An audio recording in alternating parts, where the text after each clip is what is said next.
In a western town in the days of old, before the mines shut down for the lack of gold, the folks there seized opportunity, built them a right smart community.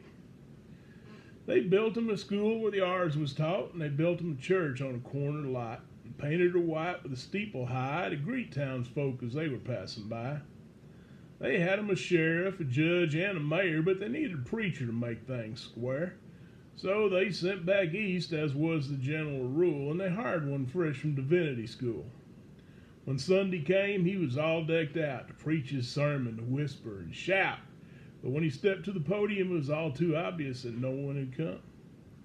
Except one old cowboy in the pew back there, in his Sunday shirt and his greased down hair. He sat there quiet and just watched the floor with the occasional glance toward the church's door. Time stood still for the longest while till the preacher coughed and faked a smile. I guess we could try again next week, but emotions reigned. He could hardly speak. His demeanor was that of a scolded pup. He turned to leave when old Jake spoke up. "Oh, hold on there, preacher. It ain't your fault. Them there doors ain't like no vault, 'cause there ain't no locks to keep folks out. And if you don't preach now, Satan's one to bout.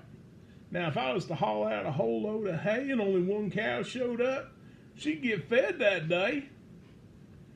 Well, this preaching man in the last few days had found it hard to cope with these western ways. But he figured as how he'd found his call from this profound man with the western drawl. So he fixed his collar and he stood up straight and began to expound on the pearly gates.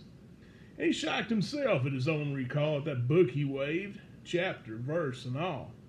It was God Almighty's omnipotent power that he lectured on for over an hour. Then the wages of sin and the hell's rimfire. And he didn't weaken and he didn't tire.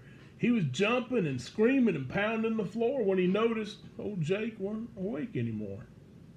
Now this made him mad, and he stomped to the pew. He shook Jake's shoulder and said, "I'm not through.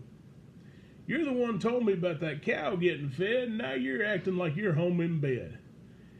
You're right there, preacher, about the things I told you. If I had a load of hay, it would still stand true. That cow would get fed. It's the cowboy's code. But I wouldn't feed her the whole damn load.